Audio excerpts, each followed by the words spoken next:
کچھ لوگ ہوتے ہیں بالکل تھنکنگ سے بولو فری, کچھ ہوتے ہیں جو اللہ کا انکار کرتے ہیں, کچھ ہوتے ہیں جو اللہ کو مانتے ہیں مگر اللہ کے ساتھ بہت سوں کو شریک کرتے ہیں. تو ان کا اللہ کو ماننا نہ ماننا برابر, کیونکہ جب آپ نے درجنوں مان لیے تو فالو کس کو کرنا ہے آپ کو پتہ ہی نہیں ہوتا. کیا خیال ہے بھائی جان؟ بھائی جان آپ کو یہی نہیں پتا ہے کہ آپ کے ابا ہیں کون سے, تو کس کے حقوق ادا کرنے ہیں کس کے نہیں کرنے, یہ ممکن ہے؟ ابا کتنے ہوتے ہیں؟ ایک ہوتے ہیں, ابا ایک ہوتے ہیں. اور یہ بھی یاد رکھو, یہ جو بات سے بات نکلی ہے, بیوی ایک نہیں ہوتی, ایک بھی ہوتی, کبھی چار بھی ہو جاتی ہیں, لیکن بیویوں کا شوہر ایک ہوتا ہے.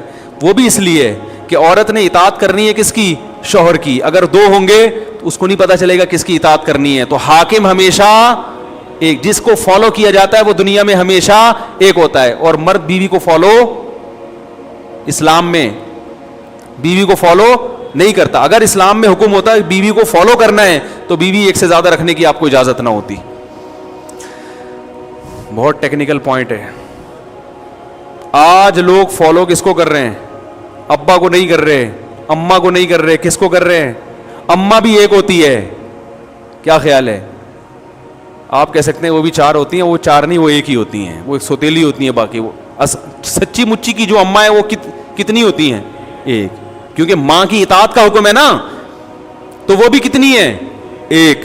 حاکم جو جس کو فالو کرنا ہے وہ ہمیشہ ایک. آپ کے علاقے میں 2 SHO آ جائیں تو معاملہ صحیح چلے گا؟ تو یہ جو اللہ نے کہا نا کہ بیوی ایک بھی رکھ سکتے ہو, زیادہ بھی, یہ اس کی علامت ہے کہ بیوی کو فالو کرنے کا حکم نہیں ہے. تو پھر کیا کریں بھائی؟ محبت کرنے کا حکم ہے. محبت الگ چیز ہے, فالو کرنا الگ چیز ہے, اور اس کے حقوق کا خیال کرنا الگ چیز ہے. حقوق کا خیال کرنے کا حکم ہے, محبت کا حکم ہے, اس کی فرمائشیں ضرور پوری کریں, لیکن اس کی اطاعت کے اہم معاملات میں بیگم کا فیصلہ آخری فیصلہ ہوگا, اس کا شریعت نے معذرت کے ساتھ ہمیں حکم نہیں دیا, بلکہ اہم معاملات میں آپ کا فیصلہ حرف آخر ہوگا. آج گھروں میں طلاقوں کا جو ریشو بڑھا ہوا ہے اس کی بہت بڑی وجہ یہ ہے کہ گھر میں پتہ ہی نہیں ہوتا کہ اس گھر کا سربراہ کمبخت ہے کون. لوگ مجھے کہتے ہیں کہ آپ ایسی باتیں کر کے گھروں میں لڑائیاں لڑواتے ہیں. میں لڑائیاں کم کروا رہا ہوں ایسی باتیں کر کے. جس گھر میں سربراہ کا تعین نہ ہو سکے کہ یہ ہے کون اس گھر کا چلانے والا, کس کی سنی جائے گی, تو وہ گھر کبھی چل سکتا ہے؟ بھائی ایک کمپنی میں آپ کو یہ نہیں پتا کہ اس میں مینیجر ہے کون, باس ہے کون آپ کا, یہ والا باس ہے, یہ وہ باس, تو آفس چل سکتا ہے؟ تو گھر بھی نہیں چل سکتا. تو طلاقوں کا جو ریشو ہے نا, یہ صرف محبت کے بیانات سے ختم نہیں ہوگا. لوگ کیا کرتے ہیں جب گھروں میں جھگڑے ہو رہے ہیں تو میاں بیوی کو محبت کا حکم دیتے ہیں, محبت سے رہو, محبت سے رہو, محبت سے رہو. یہ حل نہیں ہے. یہ ایسے ہی ہے جیسے آپ پولیس اور عوام کو محبت سے رہنے کا حکم دے دو, تو اس سے مسائل حل ہو جائیں گے. پبلک کو یہ بتایا جائے گا بھائی پولیس والے سے محبت بھی کرنی ہے, لیکن جب آرڈر آئے گا تو آرڈر عوام کا نہیں چلے گا, کس کا چلے گا؟ تھانے دار کا چلے گا. اس کے سامنے پھر آپ کو چونو چرا کی اجازت بولو نا نہیں ہے. محبت سے آفس میں بھی رہنا چاہیے ہمیں. کیا خیال ہے؟ تمام امپلائیز کو چاہیے آپس میں محبت کریں, باس کو بھی چاہیے امپلائیز کے ساتھ محبت, اور امپلائیز کو بھی چاہیے باس کے ساتھ محبت, لیکن پھر بھی جھگڑے ہو رہے ہیں. تو آپ وہاں جا کے محبت پہ بیان کرو گے, یہ کافی نہیں ہے. آپ بولو گے بھائی کہ یہ باس ہے, جب اس نے آرڈر دیا ہے تو آپ کو اس آرڈر پہ اعتراض کیوں ہے؟ تو یہاں جھگڑا ایسے ختم ہوگا. امپلائیز کو مجبور کیا جائے گا کہ باس کوئی ایسا حکم دے رہا ہے جو جائز ہے, قانون کے تحت ہے, ناجائز نہیں, جائز ہے, اور آپ کی استطاعت میں بھی ہے, تو آپ کو اس کی ماننی پڑے گی. نہیں مانو گے تو لڑائیاں ہوں گے. آج بہت سے لوگوں کو دیکھا گھریلو جھگڑے کیسے حل کرتے ہیں.